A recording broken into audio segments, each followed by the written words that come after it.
Halo teman-teman, di sini saya akan membahas pendahuluan terkait tema yang kita ambil, yaitu hukum kebijakan pemerintah merupakan instrumen penting dalam menjaga stabilitas, mendorong pembangunan, dan mewujudkan keadilan di Indonesia. Pemerintah telah menunjukkan komitmen kuat melalui berbagai kebijakan progresif yang dirancang untuk mempercepat pembangunan, meningkatkan kesejahteraan rakyat, dan memberantas korupsi secara tegas. Upaya ini tidak hanya mencerminkan keberpihakan pemerintah kepada masyarakat, tetapi juga menegaskan visi besar untuk menciptakan tata kelola negara yang transparan, akuntabel, dan berkeadilan. Selanjutnya ada pembangunan.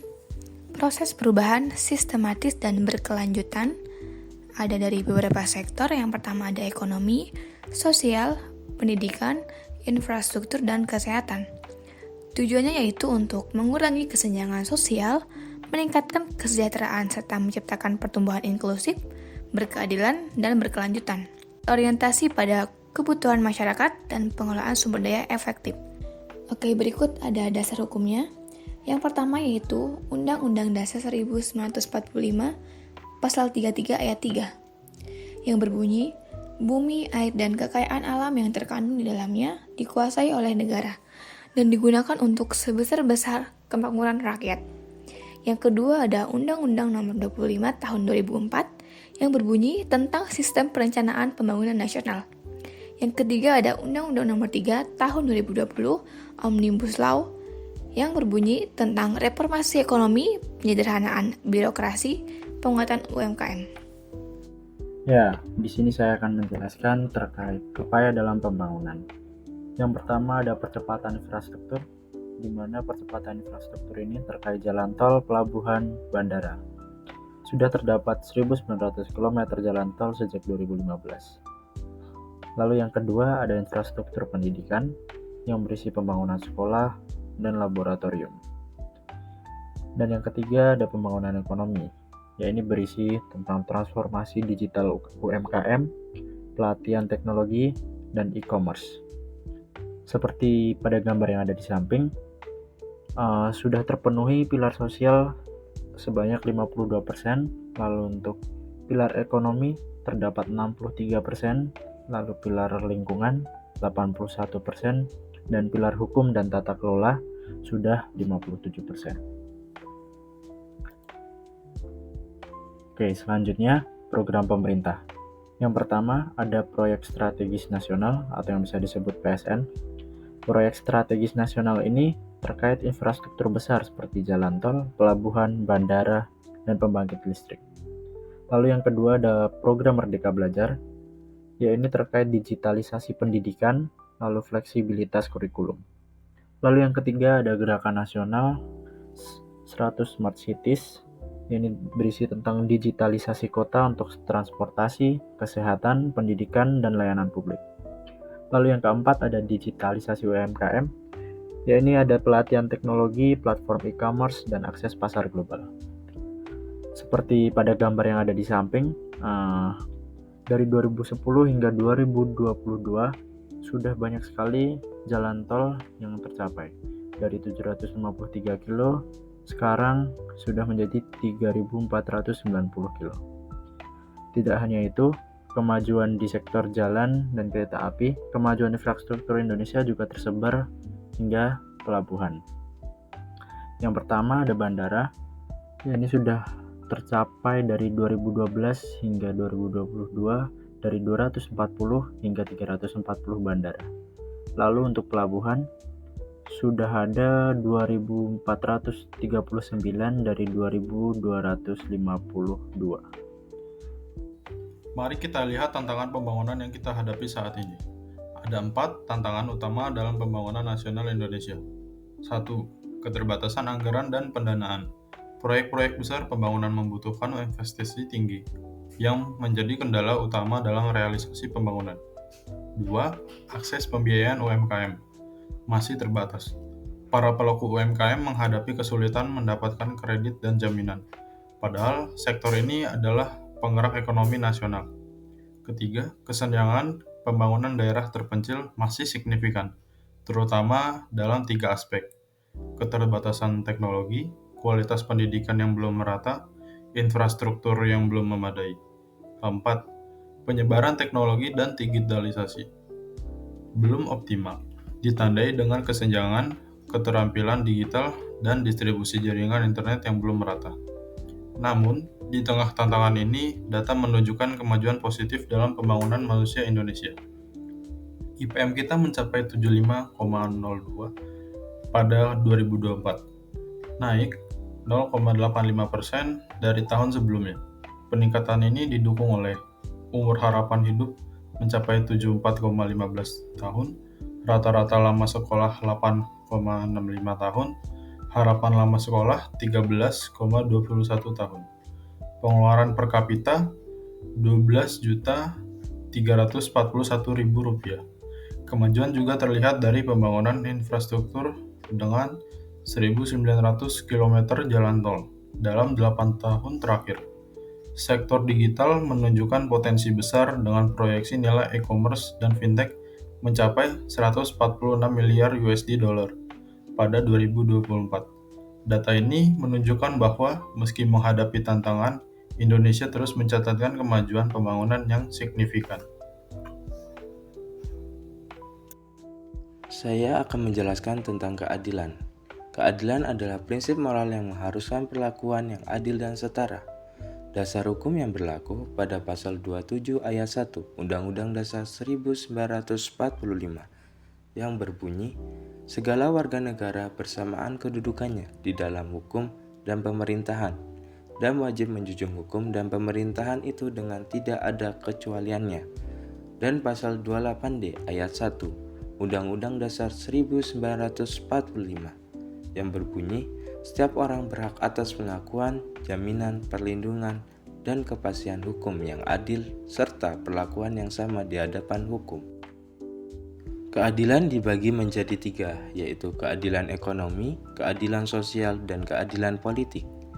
1. Keadilan ekonomi yang membuat suatu kebijakan seperti reforma agraria, pemberdayaan UMKM, dan pembangunan infrastruktur. 2. Keadilan sosial yang berfokus pada perlindungan kelompok rentan dan peningkatan akses terhadap layanan dasar. 3. Keadilan politik yang berupaya mewujudkan pemilu transparan, partisipasi minoritas, dan inklusi perempuan yang bertujuan untuk menciptakan demokrasi inklusif dan kesetaraan politik. Selanjutnya adalah tantangan dalam mewujudkan keadilan. Yang pertama adalah ketimpangan ekonomi. Berikut merupakan grafik perkembangan tingkat kemiskinan Indonesia. Grafik ini menunjukkan perkembangan tingkat kemiskinan di Indonesia dalam 20 tahun terakhir, yaitu tahun 2004 sampai 2024. Pada tahun 2004, tingkat kemiskinan di Indonesia tercatat sekitar 16,66% dan turun secara bertahap setiap tahunnya, dan pada tahun 2024 diperkirakan tingkat kemiskinan akan mencapai sekitar 9,36%. Grafik ini memberikan gambaran mengenai upaya pemerintah dan masyarakat Indonesia dalam mengurangi kemiskinan. Yang kedua adalah korupsi dan penyalahgunaan kekuasaan. Korupsi dan penyalahgunaan kekuasaan menjadi penghambat utama distribusi sumber daya yang adil dan dapat memperparah ketimpangan sosial. Solusinya adalah meningkatkan transparansi dalam pengelolaan sumber daya dan memperkuat penegakan hukum untuk mencegah penyalahgunaan kekuasaan. Yang ketiga adalah akses terbatas terhadap layanan dasar. Akses terbatas terhadap layanan dasar seperti pendidikan dan kesehatan masih menjadi kendala di daerah terpencil. Solusi yang dapat dilakukan meliputi pembangunan infrastruktur yang merata dan digitalisasi layanan untuk menjangkau wilayah yang sulit diakses. Untuk menghadapi tantangan tersebut, pemerintah membuat program unggulan keadilan, diantaranya 1. Program Keluarga Harapan (PKH). Sasarannya ibu hamil, anak sekolah, lansia, dan disabilitas. Manfaatnya adalah bantuan sosial bersyarat untuk memenuhi kebutuhan dasar. Yang kedua adalah Kartu Indonesia Pintar. Tujuan dari KIP ini adalah pendidikan gratis untuk siswa keluarga prasejahtera. Yang ketiga adalah Kartu Indonesia Sehat. yaitu layanan kesehatan gratis bagi masyarakat kurang mampu. Dan yang keempat adalah bantuan pangan non-tunai PPNT, yaitu bantuan 200.000 per bulan untuk kebutuhan pangan di warung. Korupsi dalam perspektif hukum. Definisi dijelaskan dalam Undang-Undang Nomor 31 Tahun 1999 dan Undang-Undang Nomor 20 Tahun 2001. Terdapat 30 jenis tindak pidana korupsi yang dikelompokkan menjadi kerugian keuangan negara, suap menyuap, penggelapan dalam jabatan, pemerasan, perbuatan curang, benturan kepentingan dalam pengadaan, dan gratifikasi. Tindak pidana terkait korupsi. Yang pertama, merintangi proses pemeriksaan perkara korupsi. Yang kedua, tidak memberi atau memberi keterangan palsu. Yang ketiga, bank tidak memberikan keterangan rekening tersangka. Yang keempat, saksi atau ahli tidak memberi atau memberi keterangan palsu. Yang kelima, pemegang rahasia jabatan tidak memberi atau memberi keterangan palsu. Yang terakhir ada saksi membuka identitas pelapor. Dasar hukum pemberantasan korupsi. Pertimbangan di sini ada 3. Yang pertama, merugikan keuangan dan perekonomian negara. 2, menghambat pembangunan nasional. Dan 3, Undang-Undang Nomor 3 Tahun 1971 diganti dengan undang-undang yang lebih efektif. Dasar hukum. Yang pertama, Pasal 5 Ayat 1 dan Pasal 20 Ayat 1 Undang-Undang Dasar 1945. Yang kedua, Ketetapan MPR Nomor 11 MPR 1998. Upaya pemerintah dalam penanganan korupsi. Pemerintah Indonesia telah mengambil berbagai langkah untuk menangani dan meminimalisir korupsi. Berikut ini adalah beberapa upaya yang telah dilakukan oleh pemerintah Indonesia. Yang pertama yaitu perbaikan sistem pengadaan barang dan jasa. Untuk mengatasi hal ini, pemerintah telah menerapkan sistem e-procurement melalui layanan pengadaan secara elektronik atau LPSE. E-procurement adalah sistem pengadaan barang dan jasa secara online. Kalau dulu semua proses beli barang untuk kebutuhan pemerintah dilakukan secara manual, sekarang semua proses ini bisa dipantau secara digital. Tujuannya biar lebih transparan dan gak ada celah buat permainan di belakang layar. Apa itu LPSE? LPSE atau Layanan Pengadaan Secara Elektronik adalah platform atau sistem yang digunakan pemerintah untuk menjalankan e-procurement. Jadi, kalau ada proyek pemerintah yang butuh barang atau jasa, semuanya dilakukan lewat LPSE ini. Untuk meningkatkan transparansi, pemerintah telah menerapkan Undang-Undang Keterbukaan Informasi Publik atau UU KIP yang memberikan hak kepada masyarakat untuk mengakses informasi publik. Selanjutnya yaitu pembentukan lembaga khusus Komisi Pemberantasan Korupsi atau KPK. KPK ini punya kewenangan sendiri dan lebih dibanding lembaga lain loh, seperti melakukan penyelidikan, menangkap koruptor, dan membawa kasus ke pengadilan. Berdasarkan statistik laporan masyarakat berikut ini, menunjukkan bahwa ada total 12.851 laporan dari masyarakat selama 3 tahun, selama 2021, 2022, dan 2023. Artinya jumlah laporan dari masyarakat cukup konsisten setiap tahunnya. Ini menunjukkan bahwa kesadaran masyarakat untuk melaporkan korupsi semakin tinggi. Namun, dari banyaknya jumlah laporan yang dilaporkan oleh masyarakat, hanya laporan dengan bukti yang kuat yang diteruskan untuk ditindaklanjuti. Dengan ini, menunjukkan bahwa KPK juga menunjukkan komitmen dengan memverifikasi dan menindaklanjuti laporan secara transparan. Jadi, kalau ada indikasi korupsi, jangan ragu buat lapor ya. Program pencegahan dan pemberantasan korupsi oleh pemerintahan mantan Presiden Joko Widodo. Yang pertama ada kebijakan utama, yaitu Impres Nomor 10 Tahun 2016 tentang pencegahan dan pemberantasan korupsi di kementerian, lembaga, dan pemerintah daerah. Lalu ada penolakan revisi PP Nomor 99 Tahun 2012 tentang penolakan penghilangan justice collaboration sebagai syarat remisi koruptor. Lalu, berikutnya ada Perpres Nomor 54 Tahun 2018 yaitu tentang Strategi Nasional Pencegahan Korupsi untuk memperkuat KPK tanpa intervensi hukum. Baik, saya Wimbu Sedayu ingin menjelaskan tentang program pencegahan dan pemberantasan korupsi oleh pemerintahan Jokowi. Yang pertama ada menandatangani Impres Pencegahan dan Pemberantasan Korupsi. Pada tahun 2016, Jokowi menandatangani Instruksi Presiden atau Impres Nomor 10 Tahun 2016 tentang aksi pencegahan dan pemberantasan korupsi yang fokus pada pencegahan tindak pidana korupsi dan penegakan hukum di bidang pemberantasan korupsi. Dia juga mewajibkan setiap kementerian, lembaga, dan pemerintah daerah untuk mengimplementasikan impres tersebut. Terus yang kedua ada menolak revisi yang dianggap meringankan pelaku korupsi. Kebijakan selanjutnya adalah menolak revisi Peraturan Pemerintahan Nomor 99 Tahun 2012 tentang penghilangan Justice Kolaborator atau JC sebagai syarat remisi bagi pelaku tindak pidana korupsi, teroris, dan narkotika yang saat itu sedang digolok oleh Kementerian Hukum dan HAM. Terus yang ketiga ada memperkokoh peran KPK dalam menangani kasus korupsi.